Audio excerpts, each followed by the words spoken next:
এই ধরনের AI generated video আপনারা কিভাবে আপনাদের মোবাইল ফোন দিয়ে খুব সহজেই তৈরি করবেন সেটাই কিন্তু আজকে এই ভিডিওর মাধ্যমে আপনাদের দেখিয়ে দেবো হবে। একজন আমাকে ইউটিউবে কমেন্ট করেছিলেন, একটা ভিডিও আমার অলরেডি ইউটিউবে আপলোড করা আছে, সেটাতে একজন কমেন্ট করেছিলেন যে ভাই ভিডিওটা আমরা আপলোড করছি কিন্তু ভিডিওটা কিন্তু কমপ্লিট এইরকম তৈরি হচ্ছে না, সেম যেমন আপনারা দেখিয়েছিলেন। সো আজকে এই ভিডিওতে আপনাদেরকে ওই সেম যে ভিডিও আপনাদের মোবাইল স্ক্রিনে আমি শো করছি এই ভিডিওটা কমপ্লিট আপনাদের এডিটিং করে দেখাবো। সো কীভাবে কাজটা করতে হয় সেটা কিন্তু আমার মোবাইল স্ক্রিনে আমি স্টেপ বাই স্টেপ দেখিয়ে দিচ্ছি, আমার মোবাইল স্ক্রিনটাকে আপনারা ফলো করেন। তো প্রথমে কাজটি করার জন্য আপনি চলে আসবেন গুগল এবং গুগলে সার্চ করবেন বিং ইমেজ ক্রিয়েটর। আজকে কিন্তু আমরা ফটোটা তৈরি করব অন্য একটা ওয়েবসাইট থেকে। আগের যে ওয়েবসাইটে দেখেছিলাম লিওনার্ডো ওয়েবসাইট, সো ওয়েবসাইটে কিন্তু ফটোগুলো আপলোড করতে গেলে আমাদের অনেকটা সমস্যার সম্মুখীন হতে হচ্ছে, যার জন্য কিন্তু আজকে এই ওয়েবসাইটে আমি দেখাবো যে কীভাবে আমাদের ফটোগুলো আরও হাই রেজলিউশনে তৈরি করতে হয়। তো প্রথমে আপনারা বিং ইমেজ ক্রিয়েটর লিখে গুগলে সার্চ করবেন এবং এই যে ওয়েবসাইট আছে এই ওয়েবসাইটে চলে আসবেন। ফার্স্ট ওয়েবসাইটে আসার পরে এখানে কিন্তু একটা ফাঁকা জায়গা আপনার দেখবে, টেক্সট বার আপনার সামনে শো করছে। তো আপনার সামনে কিন্তু এমন শো করবে না, আপনাকে কিন্তু এখানে একটা অ্যাকাউন্ট ক্রিয়েট করতে হবে, মাইক্রোসফটের অ্যাকাউন্ট। আমি কিন্তু ভিডিও অলরেডি ইউটিউবে আপলোড করেছি যে কীভাবে এই ওয়েবসাইটের মধ্যে অ্যাকাউন্ট ক্রিয়েট করতে হয়। সেই ভিডিওটার লিঙ্ক কিন্তু আমার ডেসক্রিপশন বক্সে থাকবে, আপনারা কিন্তু ওখান থেকে গিয়ে ভিডিওটা দেখে যদি অ্যাকাউন্ট না খুলতে প্রবলেম হয় তাহলে কিন্তু দেখে নিতে পারেন। তো এই যে ফাঁকা জায়গাটা আছে এখানে কিন্তু এখানে একটা প্রম্পট পেস্ট করতে হবে বা প্রম্পট লিখতে হবে, যার জন্য আমাকে একটা ইমেজ দ্বারা তৈরি করে দেবে। তো এই প্রম্পটটা কিন্তু আমার ডেসক্রিপশন বক্সে থাকবে, আমার মোবাইল স্ক্রিনে শো করছে। আপনারা কিন্তু ডেসক্রিপশন থেকে এটা কিন্তু কপি করে নিয়ে এখানে পেস্ট করে দেবেন। পেস্ট করে দেওয়ার পরে এখান থেকে ক্রিয়েট নামে একটা অপশন শো করছে।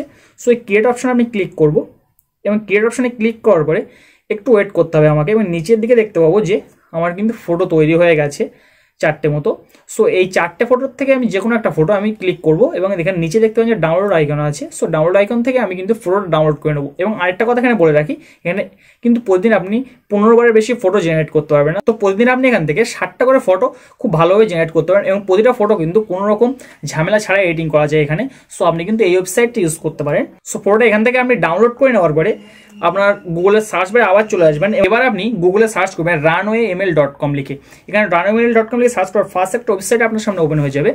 সো এই ওয়েবসাইটে আপনি চলে আসবেন এবং আসার পরে নিচে দিকে স্ক্রল করে দেখতে পাবেন যে ট্রাই রানওয়ে আছে। সো ট্রাই রানওয়েতে ক্লিক করবেন এবং তারপর নিচের দিকে চলে আসলে দেখতে পাবেন যে টেক্সট ইমেজ টু ভিডিও আছে। সো এই টেক্সট ইমেজ টু ভিডিও এই অপশনে ক্লিক করে দেবেন। দেওয়ার পরে এখানে কিন্তু দেখতে পাবেন যে একটা ফটো আপলোড করার জায়গা আছে এবং এখানে আপনার কিন্তু নিচে একটা ডেসক্রিপশন লেখার জায়গা আছে। এবং এখানে বলে রাখি এখানেও কিন্তু একটা অ্যাকাউন্ট ক্রিয়েট করতে হয়, এর জন্য কিন্তু ভিডিও অলরেডি আমার ইউটিউব চ্যানেলে আপলোড করা আছে, সেটা কিন্তু ডেসক্রিপশন বক্সে লিঙ্ক থাকবে কীভাবে এখানে অ্যাকাউন্ট জেনারেট করতে হয়। এই অ্যাকাউন্ট জেনারেট করে এখানে খুব সহজবার জিমেলটা আপলোড করলে কিন্তু যার সাথে সাথে এখানে একটা অ্যাকাউন্ট ক্রিয়েট হয়ে যায়। তো এখান থেকে এই প্লাস আইকনে আপনি ক্লিক করে দেবেন। দেওয়ার পরে এখান থেকে কিন্তু একটা ইমেজ আপনি আপলোড করবেন, মানে যে ইমেজটা আপনি তৈরি করেছেন সেই ইমেজটা কিন্তু এখানে আপলোড করে দেবেন। আপনি আপলোড করে দেওয়ার পর নিচের দিকে একটা প্রম্পট আপনাকে লিখতে হবে, প্রম্পটটার লিঙ্ক কিন্তু ডেসক্রিপশন বক্সে থাকবে। সো এই প্রম্পটটা কিন্তু এখান থেকে আপলোড করে দেবেন আপনি বা পেস্ট করে দেবেন। দেওয়ার পরে নিচের দিকে দেখতে পাবেন যে জেনারেট নামে একটা অপশন আছে। সো জেনারেট অপশন আপনি ট্যাপ করবেন। এখানে কিন্তু আপনি 3 থেকে 4 বার জেনারেট অপশন ট্যাপ করুন, কেননা যতবার আপনি জেনারেট অপশন ট্যাপ করবেন নতুন নতুন রেজাল্ট আপনার সামনে চলে আসবে। এখানে কোনো ঝামেলা ছাড়াই কিন্তু ভিডিওগুলো এডিটিং করা যায় এবং খুব দ্রুত ভিডিওটা এডিটিং হয়। ওপরে দেখছেন টাইম লেখা আছে, 1 মিনিটের মধ্যে কিন্তু আপনার ভিডিওটা তৈরি করে দেবে। সো একটু ওয়েট করবেন, দেখতে পাবেন যে একটা দাগ যাচ্ছে, এই দাগটা কিন্তু শেষ পর্যন্ত যাওয়ার সাথে সাথে কিন্তু আপনার ভিডিও তৈরি হয়ে যাবে। তো দেখতে পেলেন যে সাথে সাথে আমার ভিডিওটা কিন্তু এখানে তৈরি হয়ে গেছে। তৈরি হয়ে যাওয়ার পরে আপনি ভিডিওতে ট্যাপ করবেন, দেখতে পাবেন যে ভিডিওটা কিন্তু এখানে প্লে হচ্ছে। ভিডিওটা কিন্তু এখান থেকে যেমন হয়েছে আপনারা এইভাবে রাখবেন। তো এখান থেকে উপরে দেখতে পাবেন ডাউনলোড অপশন আছে, ডাউনলোড অপশন থেকে ভিডিওটা কিন্তু ডাউনলোড করে নেবেন খুব সহজেই। এবার আপনি ইউজ করবেন যে কোনো একটা এডিটিং সফটওয়্যার। আমি কিন্তু এখন কাইনমাস্টার অ্যাপটা ইউজ করবো, আপনারা কিন্তু অন্য অ্যাপ চাইলেও ইউজ করতে পারেন। সো কাইনমাস্টার অ্যাপটা কিন্তু এখান থেকে আপনারা ওপেন করে নেবেন এবং ওপেন করে নেওয়ার পরে দেখতে পাবেন যে ক্রিয়েট নিউ আছে। সো এই ক্রিয়েট নিউ অপশনে ক্লিক করবেন এবং তারপরে 9:16 লিখে 16তে ক্লিক করে ক্রিয়েট অপশনে ক্লিক করে দেবেন, তাহলে কিন্তু আপনার এডিটিং পেজে চলে আসবে। এখান থেকে আপনি যে ভিডিওগুলো এডিটিং করেছিলেন দেখতে পাবেন যে ডাউনলোড অপশনে আপনার ভিডিওগুলো আছে। সো ডাউনলোড অপশনে ক্লিক করে একের পর এক ভিডিওগুলো আপনি সাজিয়ে নেবেন। 3টে ভিডিও ক্লিক করার সাথে সাথে দেখতে পাবেন যে আপনার এডিটিং পেজে ইনপুট হয়ে গেছে ভিডিওগুলো।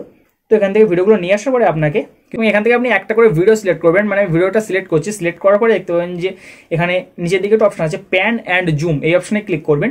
ক্লিক করার পরে এটা কিন্তু ফার্স্ট আপনি গার্ড দিয়ে দেবেন, এই যে দাগটা আছে এখানে একটা গার্ড দিয়ে দেবেন, তাহলে কিন্তু ভিডিওটা এদিকে নড়াচড়া করবেন না। তো গার্ডটা দিয়ে দেওয়ার পরে আপনি কিন্তু ভিডিওর উপরে ক্লিক করে আস্তে আস্তে জুম করে দেবেন, মানে ভিডিওটা ফুল স্ক্রিন বা ওই যে স্টোরি মাপের আমি ভিডিওটা কিন্তু নিয়েছিলাম 9:16 এই মাপের করে দেবেন। দেওয়ার পরে পরপর 3টি ভিডিও সেম প্রসেস দেখতে পাচ্ছেন আমি করে দিচ্ছি। তো 3টে ভিডিও পরপর আমি এই সেম প্রসেসে কিন্তু সামনের দিকে ঠিক করে দিলাম বা আমি জুম করে দিলাম। দেওয়ার পরে এবার আমাকে এই ভিডিওতে কিছু এফেক্ট অ্যাড করতে হবে। তো এর জন্য আমি এই যে জায়গাটা আছে যেখান থেকে ভিডিওটা চেঞ্জ হয়ে যাচ্ছে, এই ফাঁকা জায়গাটা আমি ক্লিক করবো, এখান থেকে আমি কিন্তু একটা ট্রান্সফর্ম অ্যাড করে দেবো।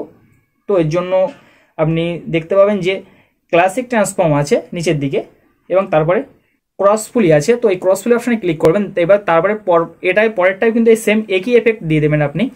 দেওয়ার পরে এবার আমি ভিডিওটা আপনাদের সামনে কিন্তু প্লে করছি, দেখতে পাচ্ছেন। দেখেন ঠিক যেমন ভিডিও আপনার মোবাইল স্ক্রিনে ফার্স্ট দেখেছিলেন, একজন কিন্তু যে ভাই আমাকে কমেন্ট করেছিল সে যদি এই ভিডিওটা আজকে দেখে থাকে তাহলে কিন্তু সে বুঝতে পারবে যে ভিডিওটা কিন্তু এবার কমপ্লিট এডিটিংয়ের যে প্রসেসটা সেটা কিন্তু সম্পূর্ণ দেখানো হয়েছে। এবার আমি ভিডিওটা কিন্তু এখান থেকে এক্সপোর্ট করে নেবো। এক্সপোর্ট অপশনে ক্লিক করবো, জাস্ট ওপরে দেখতে পাচ্ছেন এক্সপোর্ট চিহ্ন আছে, এক্সপোর্ট ক্লিক করলে ভিডিওটা আপনি যে মাপে এক্সপোর্ট করতে যাচ্ছেন বা যে সাইজ সেটা কিন্তু এখানে সিলেক্ট করবেন এবং তারপরে ভিডিওটা এক্সপোর্ট অপশনে ক্লিক করে দেখতে পাচ্ছেন সাথে সাথে আপনার ভিডিওটা কিন্তু এক্সপোর্ট হয়ে গেছে। সো আজকের ভিডিও এই পর্যন্ত। যদি চ্যানেলে আপনার প্রথমবার থাকেন চ্যানেলটা সাবস্ক্রাইব করবেন। দেখা হবে পরবর্তী কোনো ভিডিওতে। ততক্ষণ ভালো থাকবেন সবাই, সুস্থ থাকবেন সবাই, আল্লাহ হাফেজ।